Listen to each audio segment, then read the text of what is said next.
আসসালামু আলাইকুম ইব্রাহিম, কি অবস্থা? সবাই কেমন আছেন? আশা করি সবাই ভালো আছেন। আলহামদুলিল্লাহ, আমিও ভালো আছি। তো আজকের ভিডিওটি হচ্ছে আমার বাইকের সম্পর্কে। আমার বাইক অলমোস্ট 11,530 কিলোমিটার চালানো হয়েছে, মানে অলমোস্ট 12,000 কিলোমিটার।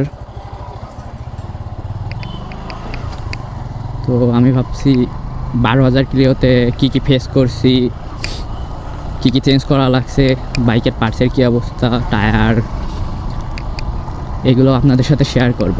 12,000 কিলোমিটার চলার পরে বাইকের কী অবস্থা আপনাদের সাথে শেয়ার করতে চাই। আমি বাইকের কী কী চেঞ্জ করছি, কী কী আপডেট করছি, কী কী ইনস্টল করছি, সবই আপনাদের সাথে শেয়ার করব। ফার্স্টে সুইচ নিয়েই বলি। সুইচ বলতে এখানে হর্ন। আমি আমার বাইকে এক্সট্রা আরেকটা হর্ন লাগাইছি। সিঙ্গেল হর্নে কোনো আওয়াজ হয় না তেমন একটা, কোনো লাভ নাই, তাই ডাবল হর্ন লাগানো। এই যে হর্নের আওয়াজ হয়তো আপনারা শুনতে পাচ্ছেন। এরপর আমি কোনো light tight fog light use করি নাই। আরও কিছু মোড করছিলাম বাইকে, যেরকম টেল টেডি করছিলাম। টেল টেডি করার জন্য আমার বাইকের ইন্ডিকেটর দুইটা চেঞ্জ করা লাগছে, পিছনের, সামনের দুইটা স্টক আছে।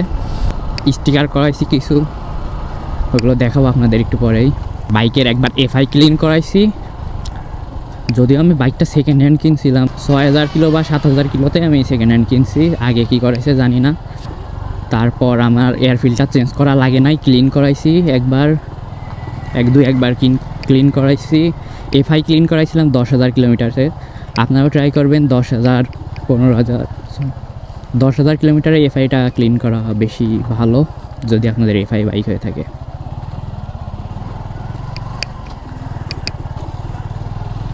তারপর বল রেসার টেসার এগুলা গ্রিস করাইছি, যদিও কোনো প্রবলেম হয়নি, কোনো অ্যাক্সিডেন্ট হিস্টোরি নাই। বাইকের ব্রেকিং এখনও ঠিক আছে। আর আমি তো 2,800-3,000 কিলোমিটার দেখে ইঞ্জিন অয়েল চেঞ্জ করি না। আমি চেঞ্জ করি যখন আমার কাছে বাইকটা স্মুথনেস চলে যায়, তখনই আমি বাইকের ইঞ্জিন অয়েল চেঞ্জ করি। বাংলাদেশে এখন যেভাবে কপি ইঞ্জিন অয়েল ঢুকছে, কোনো কিছু বিশ্বাস করা যায় না। এর জন্য আমার বাইকের ইঞ্জিন যখন স্মুথনেস চলে যায়, তখনই আমি আমার বাইকের ইঞ্জিন অয়েলটা আর কি চেঞ্জ করে ফেলি। একটা বাইক মেনটেনেন্স করতে হলে আপনাদের ইঞ্জিন অয়েল ঠিক রাখতে হবে, এফআইটা ঠিকভাবে ক্লিন থাকা লাগবে, থ্রোটল বডি ঠিক থাকা লাগবে, যাতে ময়লা না জমে যায়। আপনারা তো জানেন বাংলাদেশের এখন ফুয়েলের অবস্থা কীরকম, তো কিছু বলার নাই ওখানে। আপনাদের যদি এফআই বাইক হয়ে থাকে তাহলে অলওয়েজ ট্রাই করবেন ফুয়েল স্টেশন থেকে তেল নেওয়ার। খোলা তেল না নেওয়াটাই বেটার। আমি কখনো খোলা তেল নিই নাই, আশা করি নেওয়া লাগবে না।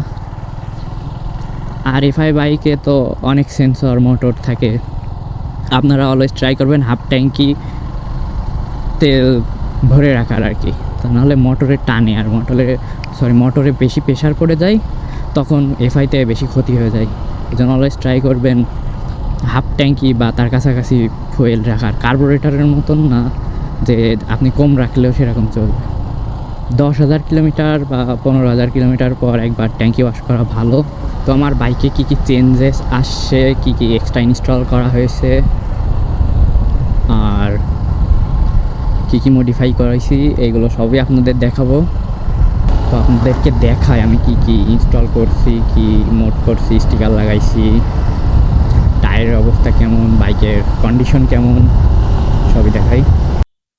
আপনারা তো জানেন আমার বাইক অলমোস্ট 12,000 কিলোমিটার চলে গেছে। তো সেই হিসেবে আমার টায়ারটা, সামনেরটা মোটামুটি ভালোই আছে, আর পিছনেরটা দেখাই। পিছনের টায়ারটা সেই হিসাবে অনেক ক্ষয় হয়ে গেছে, মিডিলের পজিশনের দিকে, মানে মাঝখানের দিকে। সাইড ভালো আছে। আর আমি আমার বাইকটা মডিফাই করাইছিলাম এই যে টেল টেডি, আর স্টক দুইটা সবকিছু খোলা আছে পিছনের। এই যে ইন্ডিকেটর আফটার মার্কেট ইনস্টল করা, তারপর এই যে সাইডে এই গার্ডটা আফটার মার্কেট ইনস্টল করা, এই বারবারটা আফটার মার্কেট, এই যে এখানে ক্যালিপারটাও আফটার মার্কেট, সরি ক্যালিপার গার্ডটা আফটার মার্কেট। আর সামনের এই মাস্কটাও স্টিকার করাইছি, পুরাই আনকমন একটা লুক। আর আমার এই যে বাইকের মিডিল পজিশনটাও স্টিকার করা। যারা আপনারা আমার আগের ওল্ড ভিডিও দেখেছেন তারাও তো জানেন।